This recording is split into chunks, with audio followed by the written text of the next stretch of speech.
Bismillahirrahmanirrahim. Assalamualaikum warahmatullahi wabarakatuh. Waalaikumsalam warahmatullahi wabarakatuh. Bismillahi masyaallah la yasuqul khaira ilallah. Bismillahi masyaallah la yasrifu su'a ilallah. Bismillahi masyaallah makana min ni'matin faminallah. Bismillahi masyaallah la haula wa la quwata illa billah. Alhamdulillah wassalatu wassalamu ala rasulillah wa ala alihi wa sahbihi wa mawalah. Asyhadu an la ilaha illallah wahdahu la syarika lah wa asyhadu anna Muhammadan abduhu wa rasuluhu alladzi la nabiyya wa la rasula ba'dah. Faqad qala ta'ala fil Qur'anil Karim wa huwa asdaqul qailin. A'udzu billahi minasy syaithanir rajim. Bismillahirrahmanirrahim. Ya ayyuhalladzina amanu taqullaha haqqa tuqatih wa la tamutunna illa wa antum muslimun. Wa qala Nabi sallallahu alaihi wasallam awlan nasi bi yaumal qiyamati aktsaruhum alayya salatan. Wa qala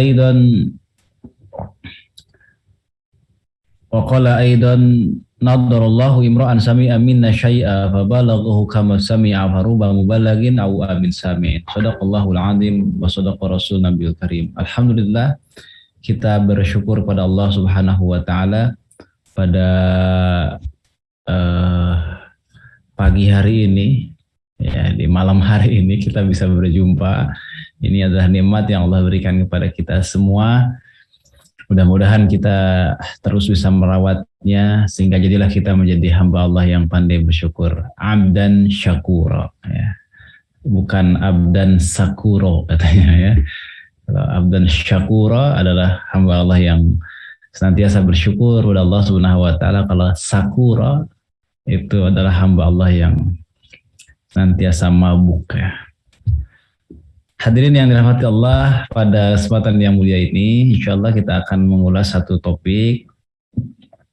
Yang ini adalah topik antara, yakni topik jeda dulu dari bahasan yang kita ambil dari kitab Nukhbatul Fikar biasanya kan. Sekarang kita akan masuk dulu kepada tema jeda, yaitu hal-hal yang sifatnya tematik yang insya Allah kita berikan respon seperlunya pada mungkin 1 bulan sekali atau lebih. Dan untuk pagi hari ini kita akan membahas terkait dengan keadilan sahabat, ya, kaitannya dengan kecurigaan orientalis. Nah, karena orientalis itu mendasarkan semua kajiannya berdasarkan curiga, ya. Jadi berdasarkan pada penilaian bahwa apa yang dia teliti itu adalah salah. Nah, dari situlah kemudian dibangun berbagai macam teori. Insya Allah kita akan belajar tentang masalah itu berkaitan dengan bagaimana sebenarnya keadilan sahabat dan kecurigaan kaum orientalis itu, ya. Hadirin yang dirahmati Allah Subhanahu wa taala, jemaah ngaji subuh dari Sabang sampai Merauke, dari Miangas sampai Pulau Rote, bahkan boleh jadi lintas negara, ya. Ada yang dari Singapura, ada yang dari Malaysia, ada yang dari Australia biasanya kan. Nah, mudah-mudahan kita bisa membahas, menuntaskannya bahasan tersebut pada pertemuan di hari ini. Sebelum saya lanjutkan, ini mau memastikan dulu apakah suara sudah terdengar dengan baik ataukah belum? Alhamdulillah sudah terdengar dengan baik Ustaz, sangat jelas insya Allah. Jelas, ya. Suara dan videonya terutama, ya, video. Ya, video alhamdulillah. Hanya saya mungkin masih ini, ya, resolusinya masih tidak seperti dulu gitu. Oh iya, ya, mohon dimaafkan, ya. Belum nanti lah insya Allah, ya. Ya, ini agak susah carinya nih. Insya Allah akan segera diperbaiki nanti, mudah-mudahan apa gambarnya bisa lebih baik lagi di waktu-waktu mendatang. Baik, iwa fillah yang dirahmati Allah Subhanahu wa taala. Topik kita pada pagi hari ini adalah tentang keadilan sahabat. Dan kita akan membahas tentang bagaimana sebenarnya cara kerja kaum orientalis termasuk yang diikuti oleh para pengikutnya di dunia Islam yang kemudian membuat satu serangan kepada hadis Nabi Muhammad SAW, kepada sistem sanad, wabil khusus kepada eh, para rawi termasuk di kalangan sahabat, dan di antara sahabat yang tidak luput dari sasaran mereka adalah Abu Hurairah radhiyallahu anhu. Ya, yang itu sebenarnya adalah satu gagasan yang lahir dari kalangan orientalis. Ya, sebut saja ada 3 orientalis kenamaan yang kita ingin coba lihat. Yang pertama adalah pemikiran dari Ignaz Goldziher, yang kedua adalah pemikiran dari Joseph Scott, dan yang ketiga adalah dari John Ball. Nah, gagasan dari Ignaz ini yang kemudian diikuti oleh para pengikutnya di dunia Islam, termasuk Abu Royyah. Abu Royyah ini termasuk yang mengikuti gagasan dari Ignaz Goldziher, dan dia membuat satu buku khusus untuk melakukan kritik sanad, termasuk memberikan kritik tajam kepada para sahabat, khususnya adalah Abu Hurairah sebagai orang yang tidak kredibel dan diragukan dan lain sebagainya lah ya. Dia melakukan tadlis dan seterusnya. Yang rupanya gagasan Abu Royyah itu kemudian diikuti lagi oleh para pengikut-pengikut setianya sampai dengan apa yang kemudian kita dengar dari orang yang menamakan diri sebagai Buya Syakur itu ya. Di beberapa minggu yang lalu kita mendapatkan video ya, penjelasan singkat dari yang bersangkutan terkait dengan tanggung jawab dari Abu Hurairah dalam memproduksi hadis-hadis Nabi Shallallahu Alaihi Wasallam. Nah, ini luar biasa, ini tuduhan yang berat sebenarnya, tuduhan yang berat ketika dianggap bahwa kredibilitas Abu Hurairah itu diragukan, kemudian bahkan diduga memproduksi banyak hadis, ya, terpengaruh dengan aspek politik dan kekuasaan begitu. Dan ternyata gagasan dia itu bukanlah gagasan yang baru, bukan gagasan yang orisinil, tapi gagasan copy paste dari Abu Royyah, dan Abu Royyah tersendiri adalah kaki tangan atau pengikut setia ya, muhibbin dari Ignaz Goldziher, seorang orientalis yang termasuk yang cukup tajam untuk memberikan tanggapan kepada hadis. Sebenarnya sebelum masanya Abu Roy, sebelum masanya Ignaz Goldziher, sebetulnya masih ada para orientalis yang lain, tapi yang cukup menonjol dalam kritik ya terhadap hadis Nabi Muhammad SAW itu adalah dari mulai Ignaz Goldziher. Bentar ya.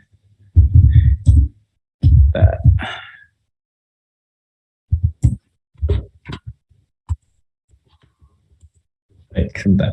Ini izin untuk ini dulu.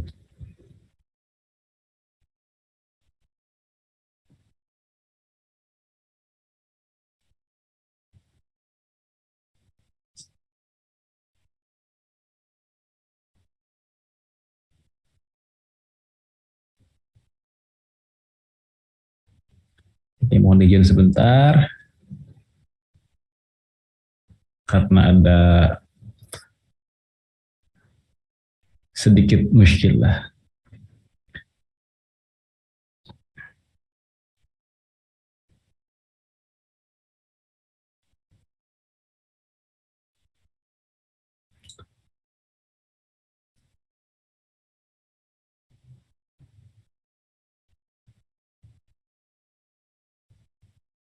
Baik, alhamdulillah. Nah, sebelum masuk ke sana, insya Allah kita akan coba mengulas dulu eh, terkait dengan prinsip dasarnya tentang siapa itu sahabat dan kemudian bagaimana keadilan mereka ya. Kita akan bahas dulu itu. Kita akan merujuk ke salah satu kitab yang dulu pernah kita kaji ya. Kita udah pernah kaji kitab ini bahkan sampai tamat ya, dan udah khotaman kitab ini. Waktu itu memang ada yang tertunda, ya ini tumpengan yang belum ya, tapi udah selesai kitabnya waktu itu. Ya syukurannya syukuran makan-makannya belum. Nah, udah tamat di ngaji subuh ini, yakni kitab Al-Qawaidul Asasiyah fi Ilmi Mustalahil Hadis. Baik, kita akan merujuk dari kitab itu dari pembahasan berkaitan dengan sahabat, insyaallah ya. Ini hal penting sebagai prinsip dasar berkaitan dengan siapa itu sahabat dan keadilannya mereka. Baik. Iwa pilih oleh Allah Subhanahu wa taala, kita akan bacakan beberapa bagian dari kitab ini. Bismillahirrahmanirrahim. Qala al-musannif rahimahullahu taala wa nafa'ana bihi wa bi'ulumihi wa bi'ulumikum fi daraini amin ya rabbal alamin. As-sahabatu as-sahabiyyu huwa man laqiya nabiyya sallallahu alaihi wasallam mu'minan bihi wa mata 'ala dzalik. Beliau mengatakan bahwa sahabat adalah orang yang berjumpa dengan Nabi Shallallahu Alaihi Wasallam, mukminan bihi, beriman kepada Nabi, wa mata ala dzalik, dan wafat dalam keadaan demikian, jadi dalam keadaan muslim, dalam keadaan mukmin, dalam keadaan beriman. Jadi para muhaddis memang mendefinisikan sahabat demikian, ya. Jadi seorang yang berjumpa dengan Nabi, dia itu beriman kepada Nabi, dan yang berikutnya adalah wafatnya dalam keadaan mukmin. Itu adalah sahabat ya. Dan sebagaimana komentar dari Said Muhammad bin Alawi Al-Maliki Al-Hasani, penulis kitab ini, beliau mengatakan wa hadza inda aksaril muhaddisina wa yara ba'du usuliyina syurutan ukhra la budda minha fi tahaqquqis suhbah. Kata beliau bahwa ini adalah definisi yang banyak diambil atau banyak digunakan oleh aksar muhaddis, ya, kebanyakan dari para ahli hadis. Adapun ba'dul usuliyin, sebagian dari para ahli usul fikih itu melihat atau memandang adanya syarat-syarat yang lain yang mesti terrealisasi, ya, yang mesti ada di dalamnya, yakni apa? Fitahaqquqis suhbah, yakni terrealisasinya suhbah, yakni suhbah itu persahabatan, ya. yakni kondisi di mana emang seseorang itu disebut dengan sahabat. Jadi mesti ada suhbah, ya, mesti ada suhbah. Nah, para ahli hadis mencukupkan pada definisi ini. Taib, ya, dan ini adalah memang jumhur para muhaddisin memandang demikian. Ya, hadza inda khalil muhaddisin. Tapi kalau ba'dul usuliyin, sebagian dari para ahli usul fikih nggak mencukupkan di sini. Ada syarat yang lain. Apa syarat yang lain itu? Mesti terpenuhi, mesti terrealisasi suhbah, yakni kebersamaan, ya, persahabatan. Nah, apa di antara contoh suhbah itu? Di antara contoh suhbah itu adalah sebagai berikut. Minha tul majalisatihi li Nabi sallallahu alaihi wasallam. Lamanya bermajelis bersama Nabi sallallahu alaihi wasallam. Jadi lamanya kebersamaan bersama Nabi sallallahu alaihi wasallam. Lamanya bergaul dengan Nabi Muhammad sallallahu alaihi wasallam. Ada yang mensyaratkan sanatan au sanatain, ya, 1 atau 2 tahun, begitu. Nah, ini penting untuk kita pahami nanti, untuk kita terapkan juga pada sahabat-sahabat Nabi, termasuk Abu Hurairah kan, yang dikritik tajam oleh mereka para orientalis. Wa minha, dan di antara syurut ukhra tadi, syarat yang lain tadi itu adalah al-khuruj ma'ahu lil ghazwah, ya, keluar bersama Nabi untuk berperang. Ya, jadi ikut berperang bersama Nabi Muhammad Shallallahu Alaihi Wasallam. Ada yang mensyaratkan ghazwatan atau ghazwatain, ya, satu kali atau dua kali peperangan. Dan lamanya bergaul dengan Nabi, kemudian ikut serta dalam peperangan ini sebagaimana yang disyaratkan oleh seorang tabi'in kibar bernama Sa'id bin Al-Musayyib. Ya, beliau mensyaratkan seorang itu dia katakan sebagai sahabat kalau lama bergaulnya bersama Nabi dan juga ikut serta dalam berperang bersama Nabi. Ini pula yang kemudian diadopsi oleh Syekh Taqiyuddin An-Nabhani rahimahullah taala, yang di awal-awal bagian dari ulumul hadis dari kitab Sakhsiyah Islamiyah juz 1 pernah kita bahas juga ya di ngaji subuh ini sampai tuntas waktu itu. Jadi beliau mensyaratkan tidak cukup orang yang berjumpa dengan Nabi dan dia itu adalah orang yang mukmin dan wafat dalam keadaan mukmin juga, tapi mesti ada terrealisasi suhbah atau kebersamaan bersama Nabi. Nah, jadi bergaul bersama Nabinya harus lama, kemudian ikut serta dalam peperangan bersama Nabi satu atau dua kali peperangan. Kemudian wa minha, dan juga di antara syurut yang lain adalah riwayatul hadis anhu, meriwayatkan hadis dari Nabi Shallallahu Alaihi Wasallam. Jadi tidak cukup bermajlis lama, tidak cukup juga berperang bersama Nabi, tapi juga harus meriwayatkan hadis dari Nabi. Nah, kemudian dikatakan al-masyhuru al-awwalu, dan yang masyhur katanya, definisi yang masyhur adalah yang pertama tadi itu, yakni bahwa sahabat adalah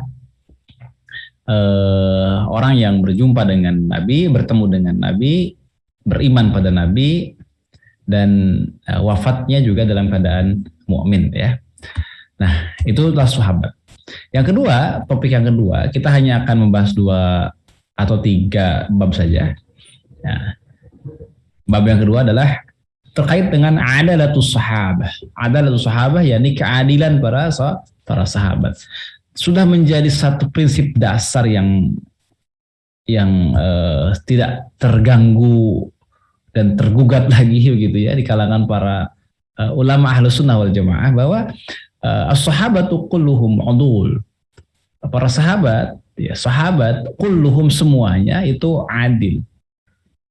Jadi semuanya adil. Yang mana semuanya itu? Kabiruhum wasaghiruhum. Baik yang sahabat kabir, yang senior maupun yang junior. Nah, itu ya. La wasal fitana amla. Terlibat dalam dalam fitnah kubro, terbawa atau terseret dalam fitnah kubro atau tidak, ya. Nah, maksudnya adalah yaitu ikut hadir dalam peperangan, ya, dalam sengketa antara misalnya Sayyidina Ali radhiyallahu an dengan Sayyidina Muawiyah radhiyallahu an, atau tidak sama sekali, ya. Karena fitnah kubro itu terjadi pasca wafatnya Sayyidina Utsman bin Affan radhiyallahu an, dan kemudian menyeret para sahabat terbagi menjadi 2 kelompok, dan pada akhirnya makin mengkerucut antara Ali dan pengikutnya dan juga Muawiyah dan pengikutnya. Nah, itu adalah fitnah al-fitan gitu ya, fitnah kubro yang terjadi pada waktu itu. Kemudian dikatakan di sana ay syahidul harba baina Aliyin wa Muawiyah aulam yashhadha, ya, yakni menyaksikan atau ikut hadir dalam perperangan antara Ali bin Abi Thalib dengan Muawiyah ataukah tidak, ya. Dan kemudian beliau mengatakan bittifaqi ahli sunnati ihsanan lidzanni bihim wa nazran ila ma tamahada lahum minal ma'thiri min imtithali awamirihi ba'dahu sallallahu alaihi wasallam wa fathihimul aqalima wa tablighihim anhu alkitab wa sunnah wa hadayatihim nasa wa muwadhabatihim 'ala sholati waz zakati wa anwa'il qurbat ma'a syaja'ah wal bara'ah wal kiram wal ithari wal akhlaqil hamidah allati lam takun fi ummatin fil umamil mutaqaddimah. Hingga filah yang Allah Subhanahu wa taala beliau mengatakan di sini bahwa bittifaqi ahli sunnah ihsanan lizanni bihim. Sudah menjadi kesepakatan di kalangan para ulama ahlu sunnah terkait dengan berbaik sangka kepada mereka, jadi kepada para sahabat, jadi husnuzon kepada para sahabat, dan memandang kepada keagungan perilaku yang terbentuk pada mereka berupa apa tadi? Kepatuhan pada perintah-perintah baginda Nabi Muhammad SAW sepeninggal beliau ya. Kemudian futuhat ya pada daerah-daerah yang lain. Kemudian penyampaian Al-Quran dan hadis kepada mereka. Kemudian pencerahan hidayah pada umat manusia. Kemudian disiplin dalam penegakan sholat dan zakat, serta berbagai macam amal ibadah yang lainnya. Kemudian juga tak lupa asy-syaja'ah, keberaniannya. Kemudian kecerdasannya, kedermawanannya, termasuk memprioritaskan, mengutamakan orang lain. Dan apa? Dan juga wal akhlaqil hamidah allati lam takun fi ummatin minal umamil mutaqaddimah. Nah, termasuk adalah akhlaknya yang terpuji, ya, akhlak terpuji lainnya yang tidak dimiliki oleh umat-umat sebelumnya. Ya, akhlak terpuji lainnya yang tidak dimiliki oleh umat-umat sebelumnya. Nah, ini adalah prinsip dasar yang dipegang oleh para ulama kaum muslimin di kalangan Ahlus Sunnah wal Jamaah. Dalam konteks fitan itu tidak ada kaitan dengan keadilan sahabat. Jadi mereka yang terlibat dalam fitnah kubro atau tidak, baik yang masuk ke dalam kelompok misalnya Ali maupun kelompoknya Muawiyah, atau sama sekali tidak ikut dalam dua kelompok tersebut, tetap semuanya adalah adil. Kenapa? Karena sengketa mereka di awal-awal permulaan Islam itu sebenarnya adalah bukan berkaitan dengan sebuah kemaksiatan, tetapi itu adalah merupakan pembelaan pada persepsi politiknya masing-masing ya. Jadi itu murni masalah politik, dan mereka punya prinsip, mereka punya hak-hak politik yang sedang dibelanya begitu. Dan karena itulah kemudian ada fitnah di antara mereka ya, yakni ada ujian yang menimpa kaum muslimin di awal-awal, dan itu juga terlepas dari adanya operasi adu domba dari orang-orang yang tidak bertanggung jawab, termasuk adalah orang-orang munafik, orang-orang Yahudi yang kemudian pura-pura masuk Islam, yang mengadu domba kaum muslimin, sehingga satu dengan yang lain di kalangan para sahabat itu kemudian bersengketa. Tapi sengketa tersebut bukannya didasarkan pada sebuah kejahatan, tapi karena pembelaan pada hak politiknya. Jadi ini murni berkaitan dengan perbedaan persepsi dalam politik tentang siapa yang berhak menjadi pemimpin dan lain sebagainya. Jadi di situ persoalannya. Makanya mereka yang terlibat dalam fitnah maupun tidak, itu semuanya adalah adil ya. Dan prinsip dasar dari para ulama adalah menempatkan mereka pada posisi yang tetap ya, sebagaimana yang juga jaminan dari Allah Subhanahu wa taala dan Rasulnya bahwa mereka adalah orang-orang yang aziz, makanya orang-orang yang adil. Makanya pandangan dari Ahlus Sunnah adalah ihsanan lizanni bihim ya, nantiasa husnuzan, menempatkan persepsi baik kepada mereka para sahabat radhiyallahu anhu. Nah, di bab berikutnya itu disebutkan berkaitan dengan adalat sahabat ya. Adillatu adalatu sahabati bainal Qur'an minal Qur'ani was sunnah. Ya, ini dalil-dalil tentang keadaan sahabat minal Qur'ani was sunnah, dari Al-Quran dan As-Sunnah. Itu dijelaskan panjang lebar tentang keadilan mereka semua. Ya, beliau mengatakan wa'adalatuhum thabitatun ma'lumatun bita'dilillahi lahum bi akhbarihi an taharatihim wa ikhtiyarihi lahum. Jadi berkaitan dengan keadilan sahabat itu sudah thabitah, sudah baku, sudah permanen ya, dan sudah menjadi perkara yang maklum gitu, dengan penilaian adil. Adilnya langsung dari Allah Ta'ala ya, penilaian keadilannya langsung dari Allah Ta'ala, juga kabar darinya akan kesucian dan keterpilihan mereka ya. Jadi tentang kesucian dan keterpilihan mereka. Jadi yang memuji dan menjaminnya adalah langsung Allah Subhanahu wa taala. Dan ini selesai loh.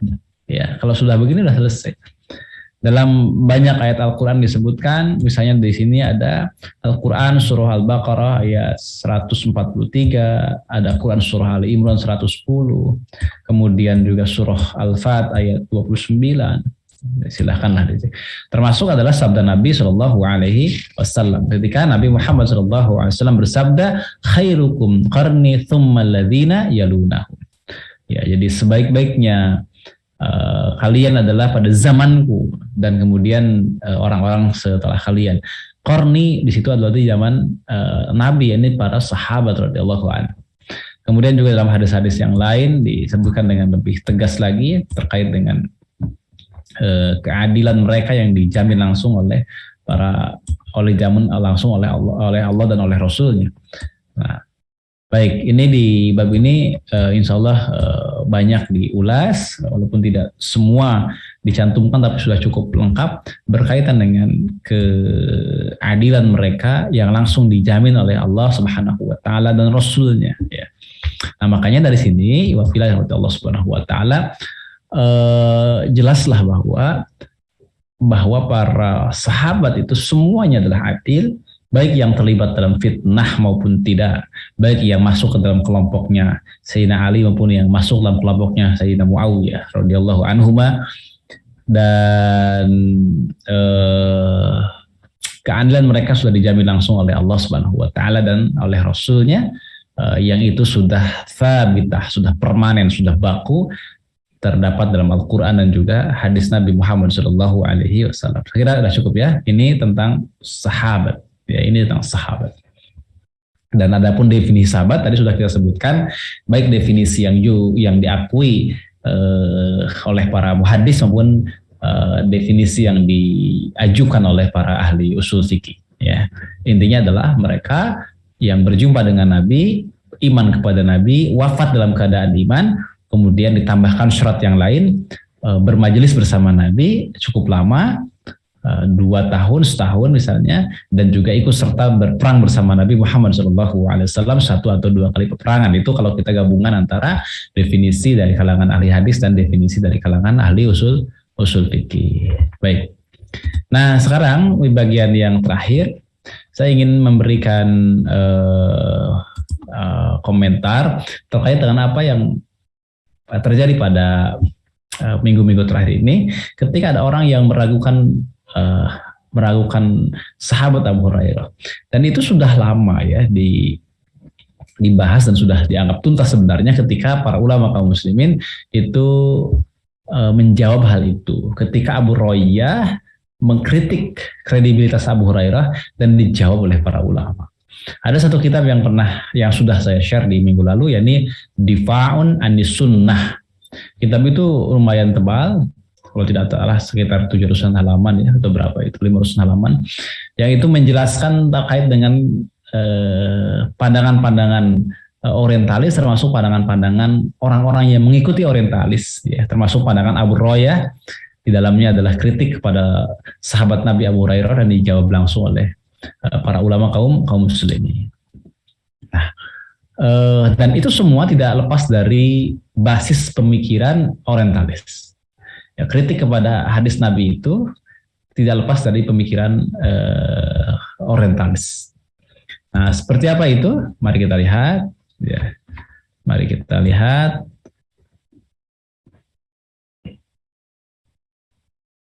Ya, mari kita lihat. Kita tampilkan bahasa pemikirannya.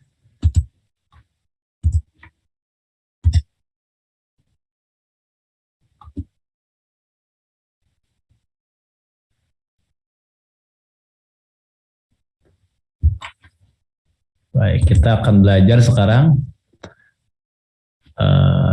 belajar terkait dengan gagasan kritik hadis dari Ignaz Goldziher, Joseph Scott dan Joinable ya. Biasanya kita belajar nama-nama seperti siapa? Sa'id bin Al-Musayyib ya. Imam siapa lagi? Az-Zuhri begitu. Kemudian Muhammad bin Sirin. Terus siapa lagi? Ibnu Uyainah ya. Sufyan bin Uyainah, Sufyan As-Tsauri. Nah, sekarang kita akan belajar dari sini dulu ya. Melihat dulu gagasan mereka. Biasanya kita belajar dari Yahya bin Ma'in ya, Abu Hatim gitu ya. Dalam konteks al-jarh wa ta'dil. Nah, sekarang kita akan melihat dulu bagaimana gagasan kritik hadis telaah pemikiran Ignaz Goldziher, Joseph Scott dan juga Joinable. Ya.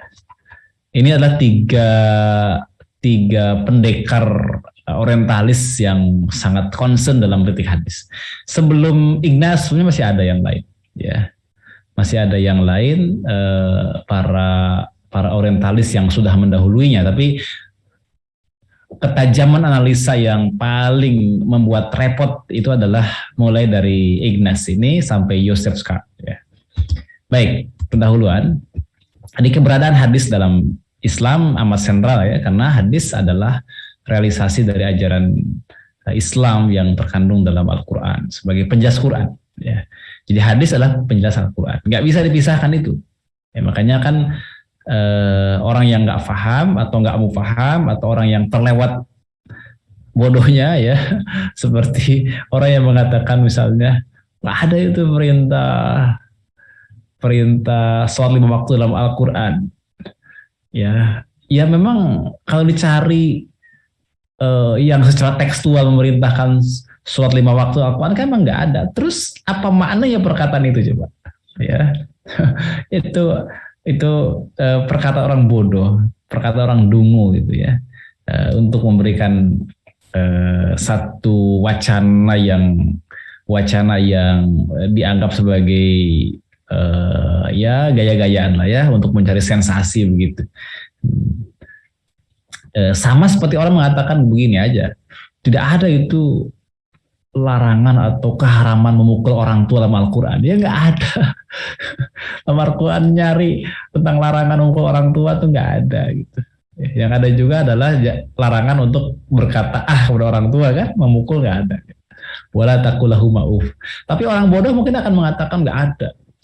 Tapi kita kita layak bertanya, terus apa yang dia mau dengan perkataan itu kan? Ya, apakah yang dia mau adalah boleh saja gitu memukul orang tua hanya karena di Quran nggak ada? Ya.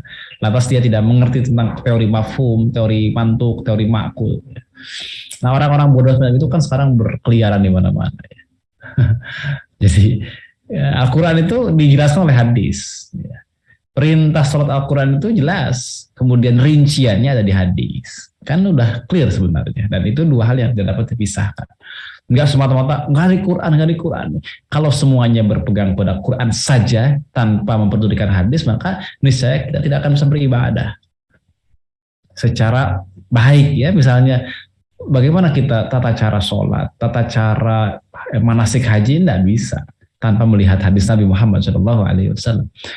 Dan hadis itu adalah interpretasi dari kehidupan Nabi SAW, sabda, perilaku, sikap, bahkan akhlaknya Nabi kan terkadang menjadi hukum sendiri dan tidak ada dalam Al-Quran. Itu bisa jadi penjelas atau kadang ada hukum sendiri yang tidak ada dalam Al-Quran. Ini jelas ya. Kemudian kritik sejarah. Nah ini adalah model kebanyakan studi kalangan orientalis barat. Dalam bidang hadis setidaknya ada 3 orang yang banyak menjadi rujukan dalam hadis kritisme atau kritik hadis oleh kalangan orientalis timur sampai barat ya. Mereka adalah Ignaz Goldziher, Joseph Scott, dan Joanne Bolt. Nah, papan ini akan membedah gagasan mereka semua. Nah, orientalisme muncul setelah orang Kristen berputus asa memerangi Islam dengan kekuatan ya, dengan pedang, sehingga mereka menganggap bahwa cara terbaik itu adalah dengan ghazwul fikir, dengan perang pemikiran. Di antaranya adalah membuat keraguan-raguan terhadap sumber hukum Islam. Nah, sekarang kita akan melihat dulu biografi dari ketiga orientalis tersebut. Pertama adalah biografi atau terjemah dari Ignaz Goldziher. Ignaz itu menarik ya, karena dia adalah satu-satunya orientalis yang sempat belajar secara resmi di Universitas Al-Azhar, Mesir. Luar biasa kan? Ia aktif menghadiri talaki dengan beberapa masyaikh Al-Azhar. Nah, karena kedekatan dengan salah seorang yang kemudian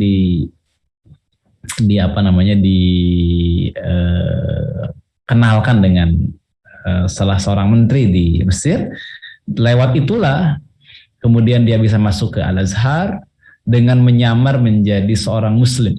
Dia nyamar, dia nggak tanggung-tanggung. Dia adalah seorang Yahudi dari Hungaria, tapi dia mengaku Muslim ya, dengan membuat atau menyamarkan namanya, yakni Ignaz apa gitu ya. Dia nyamar itu untuk demi bisa masuk ke Al-Azhar, pura-pura jadi Muslim. Maka ikut talaki, ikut sholat Jumat, luar biasa ini ya, orang Yahudi ini. Kesungguhannya mereka udah menyusup, udah menikam, itu udah luar biasa. Jadi kalah kita ini mungkin kalah dengan Ignaz ya, dari sisi bagaimana dia harus talaki sana sini gitu untuk belajar Islam ya, dalam rangka untuk mencari kelemahan Islam. Nah, Ignaz ini seorang Yahudi yang lahir di Hungaria, terlatih dalam bidang pemikiran sejak usia dini. Dalam usia 5 tahun dia bahkan sudah mampu membaca Bible. Ya, Bible yang asli dalam bahasa Ibrani. S1 di Universitas di Hungaria, kemudian ia sangat terpengaruh oleh pemikiran dosennya, yakni Arminius Vamberi. Kemudian setelah itu dia menyelesaikan studinya, kemudian melanjutkan di Jerman, mulai gelar doktor di Jerman, usia masih sangat muda, 19 tahun. Ya, langsung dibimbing oleh para orientalis terkemuka di Jerman, dan dia melanjutkan ke Belanda. Kemudian setelah pada usia tertentu, usia 21 tahun, dia pulang ke kampung halamannya di Hungaria. Nah, kaki tangan Goldziher itu sudah tersebar di mana-mana di dunia ini, termasuk sarjana-sarjana Islam yang ngecap pendidikan di perguruan tinggi yang dikelola oleh jaringan Zionis internasional. Di Mesir ada Ali Hasan Abdul Qadir, ada Dr. Toha Hussein, ada Dr. Ahmad Amin, ada Abu Royah dari yang saya sering sebut ya, Abu Royah. Di Amerika Fahmi ini disebabkan oleh Dr. Roshad ya, namanya Roshad Khalifah, dan di Indonesia oleh Dr. Snow Khogruni dan kaki tangannya. Nah, kemudian untuk biografi Joseph Scott ya, dia adalah seorang profesor. Memang mereka pendidikannya bagus-bagus ya. Dari doktor ini profesor bahkan. Dia berkebangsaan Jerman, ya, dia dari Jerman. Karirnya sebagai orientalis, belajar di beberapa kampus ya, dan dia termasuk yang meraih gelar doktor dari Universitas Breslau tahun 1923 pada usia yang masih muda juga, tahun 21 tahun. Kemudian pada tahun 1925 menjadi dosen di Universitas Freeport, dan pada tahun 1929 dikukuhkan sebagai guru besar. Nah, kemudian pada tahun 1932 dia sempat pindah ya. Kemudian setelah itu dia meninggalkan Jerman, kemudian mengajar tata bahasa Arab. Jadi emang jago bahasa Arab. Mungkin jamaah haji subuh bisa ngadu dengan Joseph Scott ya. Mereka dia bisa lebih pintar di bahasa Arabnya. Dia guru bahasa Arab ya, dosen bahasa Arab, tata bahasa Arab, dosen nahwu dia, dan juga bahasa Suryani. Di Universitas Fuad Awal yang kini menjadi Al-Jamiah Al-Qahirah. Universitas Kairo University. Di Kairo, Mesir. Tinggal di Kairo cukup lama juga. Jadi kalau yang mau napak tilas jejaknya Ignaz Goldziher dan Joseph Scott berarti harus ke Kairo ya untuk melihat jejak-jejak dia itu apa saja yang dilakukan. Termasuk dia itu selama mengajar nahwu di Al-Jamiah di Jamiah Qahirah. Karya tulis yang paling monumentalnya diantaranya adalah The Origin of Muhammad dan Jurisprudence yang terbit tahun 1950 dan juga bukunya An Introduction to Islamic Law pada tahun 1960 ya.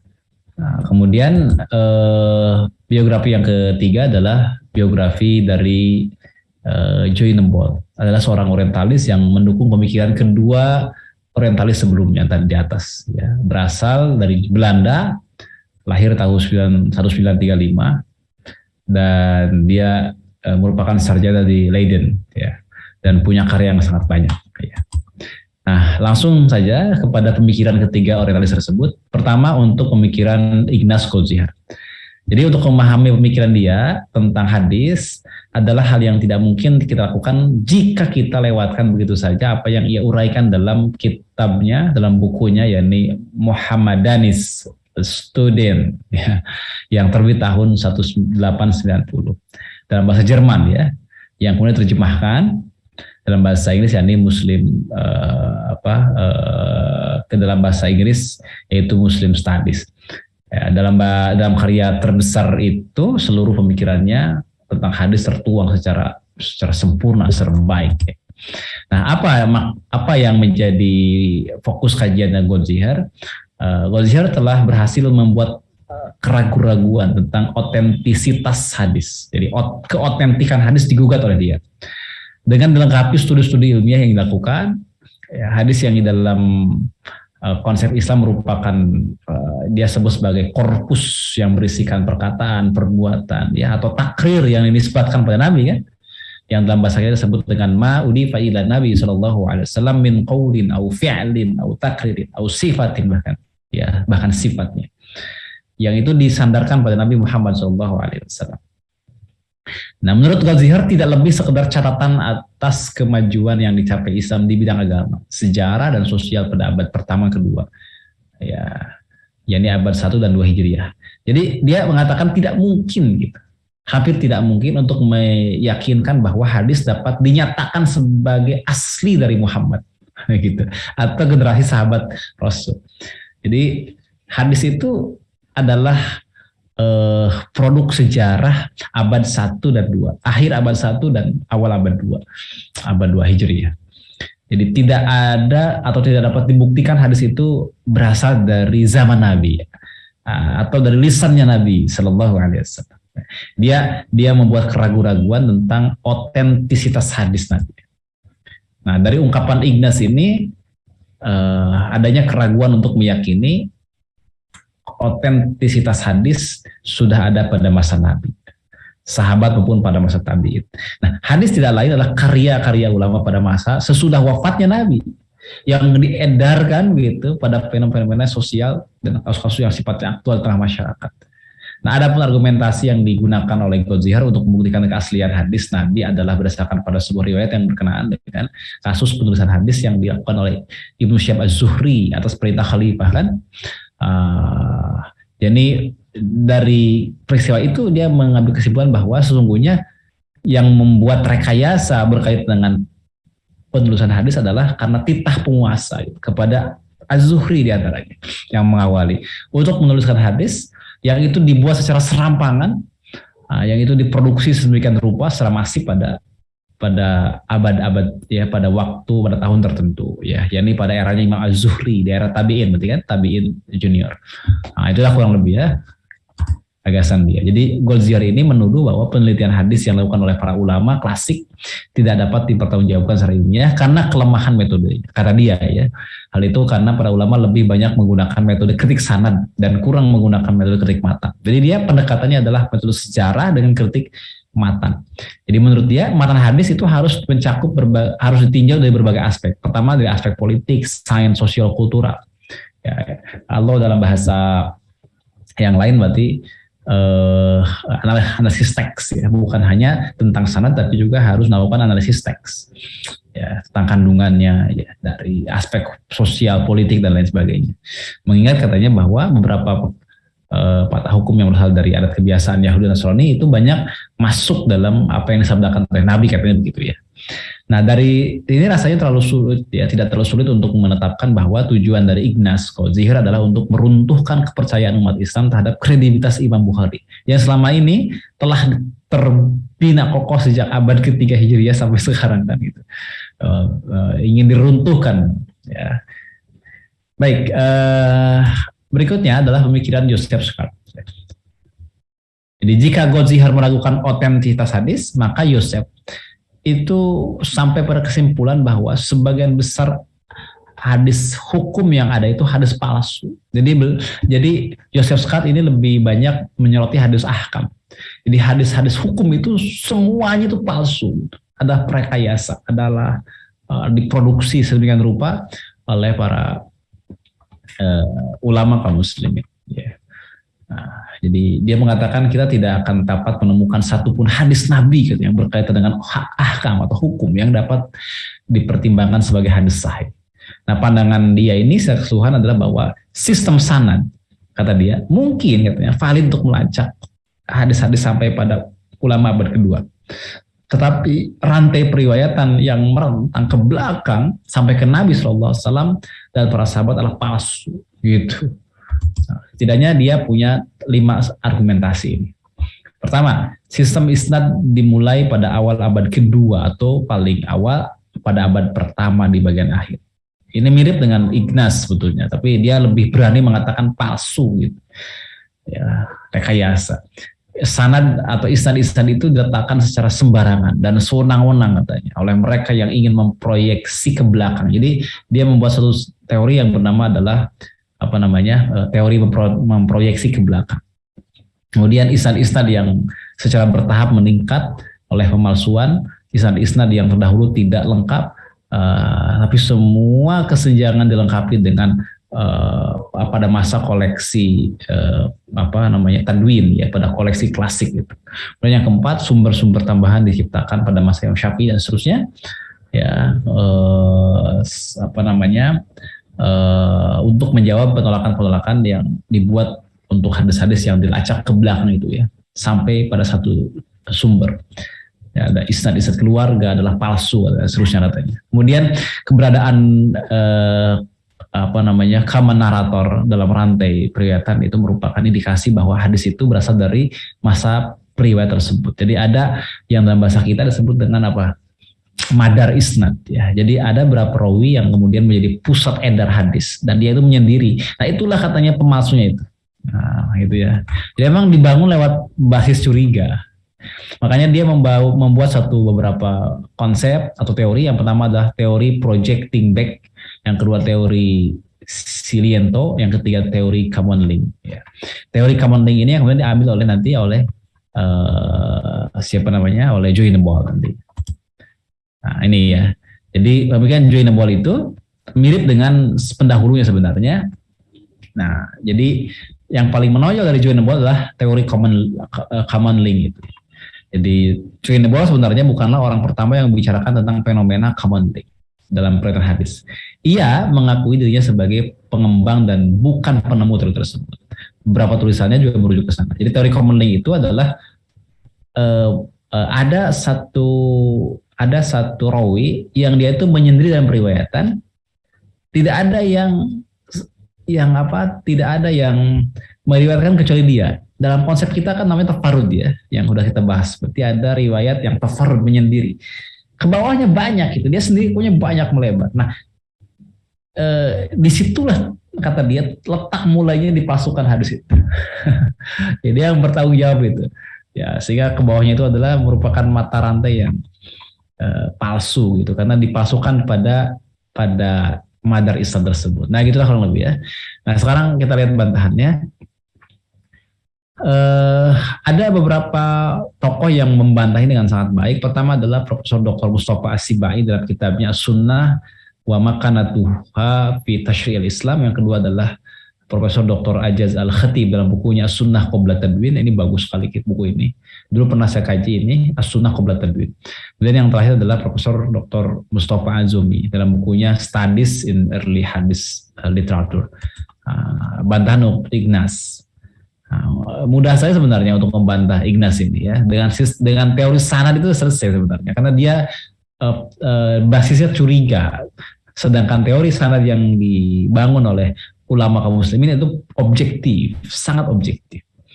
Jadi alasan mereka adalah karena ketidaktahuan atau mereka tidak percaya dengan bukti sejarah, padahal orientalis lain seperti Nabi Ya'qub justru mengajukan bukti yang cukup valid tentang keberadaan pencatatan hadis pada awal-awal periode Islam. Jadi dia menolak bahwa hadis itu nggak ada pada zaman dulu. Padahal dalam studi yang objektif, bukan hanya dari kalangan kaum muslimin, bahkan dari kalangan orientalis mereka sendiri, itu membuktikan bahwa pada awal Islam sudah ada pencatatan hadis. Di era Nabi itu, meskipun Nabi pada awalnya kan melarang untuk menuliskan hadis, tapi di akhir-akhir hayatnya justru beliau memerintahkan untuk dicatatnya hadis, diriwayatkannya hadis, diriwayatkan ya, baik itu dihafalkan maupun dicatat, sudah mulai di periode akhirnya Nabi. Itu terekam dalam sejarah dengan sangat baik, tapi itu kan diabaikan oleh Ignas Goldziher. Tetapi orientalis lain justru dengan sangat jujur begitu membuka atau menjelaskan hal itu dalam beberapa teorinya. Misalnya Abbott itu ya merekonstruksi bahwa hadis itu ditulis itu pada 4 fase. Pertama adalah pada masa hidupnya Nabi, yang kedua pada masa wafatnya Nabi sampai masa Umayyah, yang ketiga pada masa Umayyah dengan titik sentral bahasan peran Ibnu Syihab Az-Zuhri ya, yang dipandang di sinilah kan katanya oleh Ignas itu sebagai titik awal pemalasan hadis, oleh Joseph Scott juga di era ketiga ini. Kemudian era keempat adalah periode kodifikasi atau tadwin hadis ya, dan juga masuk ke dalam buku-buku fikih ya. Nah, fase 1-2 itu diingkari oleh Ignas Goldziher. Padahal fakta kan bahwa hadis itu sudah diriwayatkan dan ditulis sejak zaman Nabi dan setelah wafatnya Nabi Muhammad SAW. Jadi dia sudah mengingkari fakta, sudah mengingkari bukti sejarah yang otentik itu. Maka semua bangunan tuduhannya didasarkan pada asumsi tadi itu gugur semuanya. Kemudian juga yang tak kalah penting adalah seringkali Ignas itu menekankan pada kritik sanad, kritik matan, bukan kritik sanad. Sebenarnya sejak awal para sahabat dan generasi sesudahnya sudah mempraktekkan metode kritik matan. Ada naqdul matan, penjelasan argumentatif telah disajikan oleh Syekh As-Subki As-Salih, bahwa ulama dalam mengkaji hadis juga bertumpu pada kritik matan ya. Kita kalau melakukan kajian hadis kan, kalau saya melakukan kajian hadis itu ada selalu naqdul sanad dan naqdul matan kan. Para ulama sudah bicara tentang kritik matan, bukan hanya kritik sanad. Nah, Goldziher itu menolak kritik sanad dan dia mengajukan kritik matan, padahal sebenarnya dalam kritik matan itu sudah dilakukan oleh para ulama kaum muslim. Jadi rapuh sekali apa yang dibangun oleh Ignas Goldziher itu, karena dia tidak bertumpu pada kebenaran, tapi bertumpu pada kecurigaan. Ya, kecurigaan itu. Hadis itu dibuat pada abad kedua, padahal faktanya kan sejak abad awal, sejak tahun-tahun masih ada Nabi, itu sudah diriwayatkan, sudah ditulis. Yang kedua adalah untuk bantahan Joseph Scott. Joseph Scott memang fokus pada hadis-hadis fikih, hadis-hadis hukum, ya, hadis-hadis ahkam. Lagi-lagi dia gagal dalam membuat asumsi. Ya, jadi adalah bahwa dia keliru ketika menjadikan kitab-kitab sirah Nabi dan kitab-kitab fikih sebagai dasar postulat atau asumsi penyusun teorinya. Dia gunakan Muwatta Imam Malik. Padahal di kitab Muwatta Imam Malik itu tercampur dengan bahasan fikih Maliki. Dan di dalam juga ada qaul sahabat, ada qaul tabi'in. Tidak murni menggambarkan tentang hadis Nabi. Jadi gagalnya dia itu adalah hanya menjadikan Muwatta Imam Malik, kemudian juga karyanya Asy-Syaibani serta Ar-Risalah Imam Syafi'i sebagai dasar dalam penelitian. Padahal itu nggak mencukupi, tidak mewakili dari hadis-hadis ahkam yang ada pada hadis-hadis kitab-kitab hadis induk gitu. Itu sudah gagal di sana menjadikan rujukan utama udah salah gitu.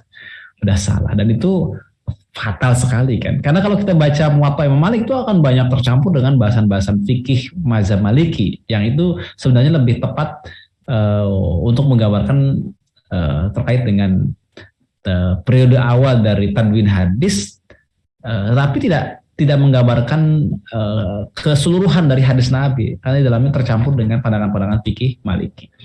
Nah, kemudian Syekh juga melakukan kontradiksi dalam berargumentasi.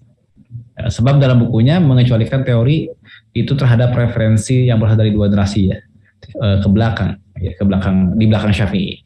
Nah, justru kenyataannya ya dia menggunakan Muwatta Imam Malik dan Syaibani sebagai data-data. Jadi dia kontradiktif. Dia menolak apa yang merupakan catatan sebelum Syafi'i, tapi dia sendiri menggunakan Muwatta Malik sebagai dasar. Padahal Muwatta Malik posisinya adalah di belakangnya atau sebelumnya Imam Syafi'i. Nah, jadi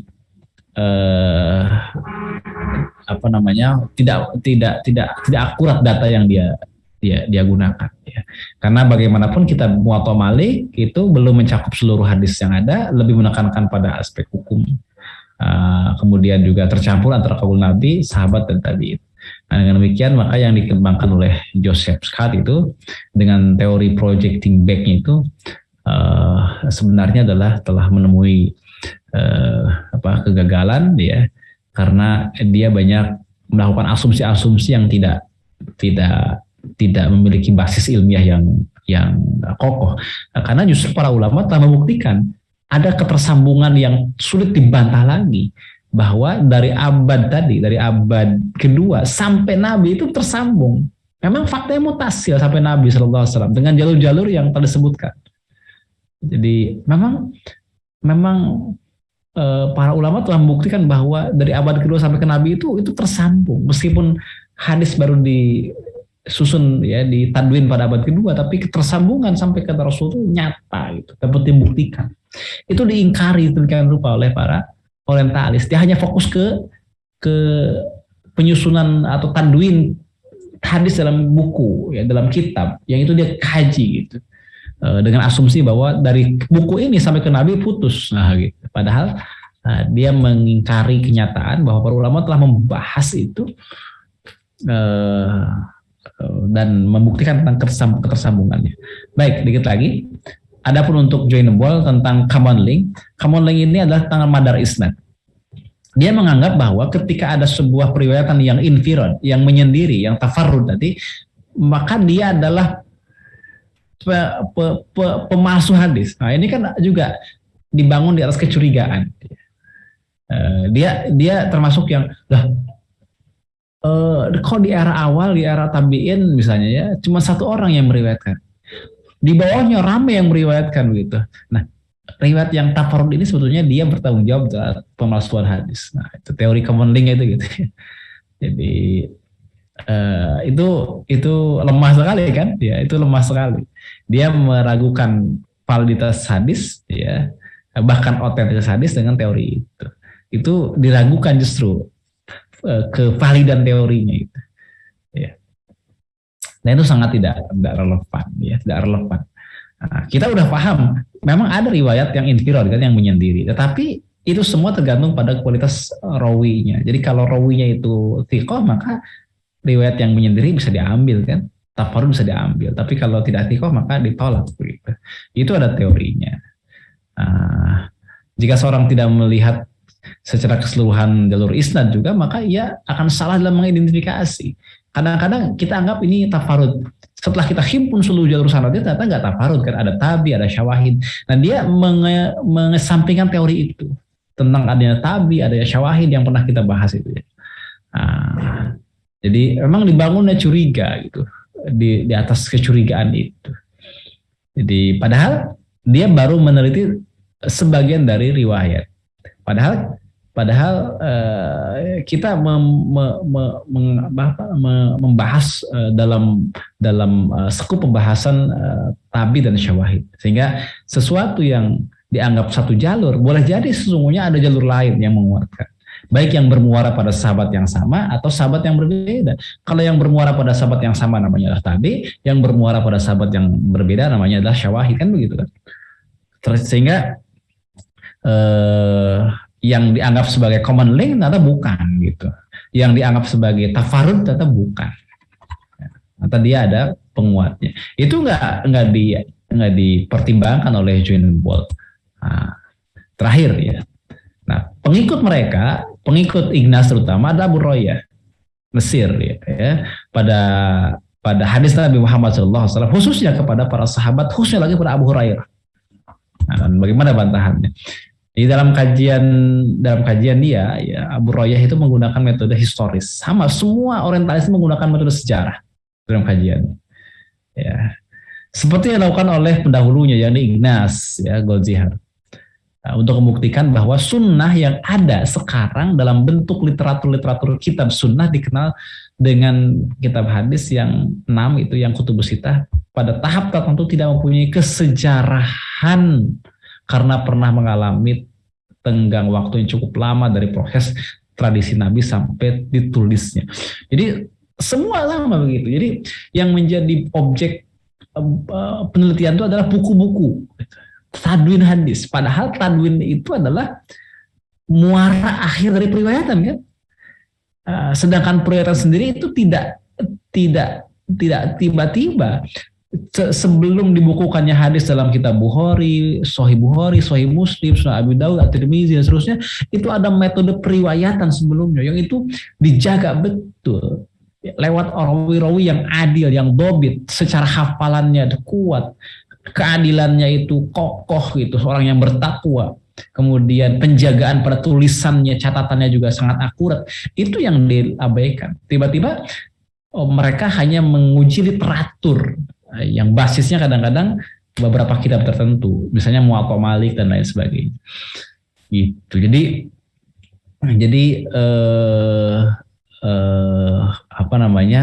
metode-metode ilmiah dalam studi sanad mereka abaikan. Tapi mereka langsung membuat tadi, dibangun di atas sikap curiga tadi itu, bahwa sanad itu adalah rekayasa. Kan gitu tiba-tiba. Tidak mau terjun untuk membuktikan bahwa teori sanad adalah teori yang tidak ilmiah, tapi dia langsung melakukan tuduhan bahwa isnad itu adalah rekayasa. Kan begitu ya.